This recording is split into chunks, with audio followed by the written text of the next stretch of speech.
তো এখানে দেখতে পাচ্ছেন অনেকটুক জমি। তো এই জমি করতে গিয়ে গৃহস্থর অনেক কষ্ট হয়েছে। তো কতটুক কষ্ট হয়েছে বা তার পরিশ্রম কতটুক বা এখানে খরচ হয়েছে কতটুকু, তা আজকে আমরা গৃহস্থকে জিজ্ঞাসা করব।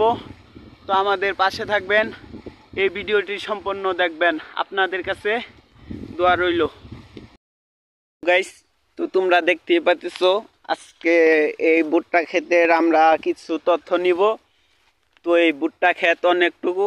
তো এখানে একজন গৃহস্থ আছে, তাকে জিজ্ঞাসা করব আমরা যে ভুট্টা ক্ষেত করতে কি কি লাগছে বা কতটুক খরচ হয়েছে বা কতটুক পরিশ্রম হয়েছে।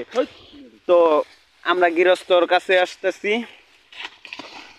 তো আপনি পাতা কাটতেছেন কিসের জন্য? তো এই পাতা কাটলে কি কিছু গাছের ক্ষতি হবে না? জি না। ও আচ্ছা, এই গাছটি মানে এখানে খরচ কতটুক হয়েছে? 40-50 হাজার। 40-50 হাজার। তো এখানে কতটুক জমি? 2 কোর জমি। ছোটো মাপে 2 কোর।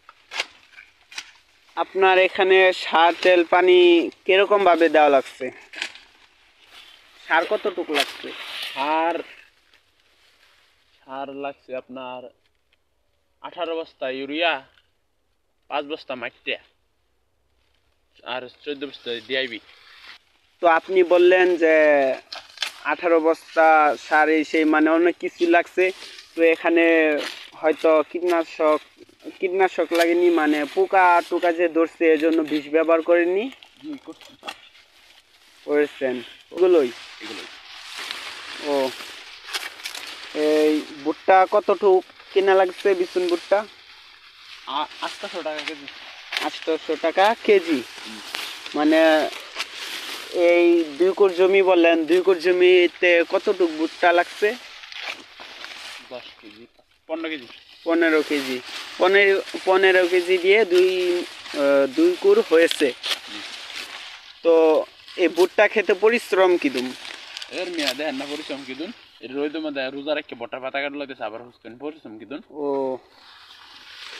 আচ্ছা, তো আপনারা দেখতেই পাচ্ছেন যে অনেক ধরে কিনা এই ভুট্টা। তো এই ভুট্টা ফলনে একটি কইরা কলা দেখছেন। তো আমার মনে হয় না যে এত তার লাভে হবে। তো খুব কষ্ট করা লাগছে। অনেকটি দেখতে পাচ্ছেন, একটি করে কলা দেখছেন, একটি করে কলা। তবে অনেক কিন্তু কষ্ট হয়েছে, মানে অনেক কামলা খাটানো লাগছে, নিজে খাটছে। এই পাতাগুলো কাটতেছে যাতে পরবর্তীতে ভুট্টা পাকলে যেন ভুট্টাটি ভালোভাবে তুলতে পারে। আবার কয়েক মাস গেলে, মাস লাগবে না, মানে সপ্তাহটুক গেলে আখ কাইটা দেওয়া হবো। আখ কাইটা দিলে মানে পরবর্তীতে ভুট্টা তোলা ধরবো। ভুট্টা তোলা ধরলে ভুট্টাটি শুকাবে, রোদ লাগবে গাছেই। যদি আখ কাইটা দেওয়া হয় তো গাছেই কিন্তু রোদ লাগবে। রোদ লাগলে ভুট্টাটি তুলতে অনেক সুবিধা হবে এবং কি ভুট্টাটি সচল স্বচ্ছ হবে।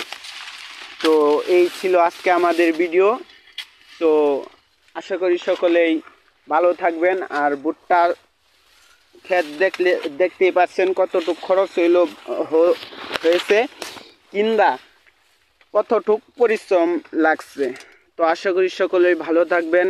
আমাদের ইউটিউব চ্যানেলটাকে একটি লাইক, একটি সাবস্ক্রাইব করে দেবেন, যেন আপনাদের সামনে নতুন নতুন ভিডিও নিয়ে আসতে পারি।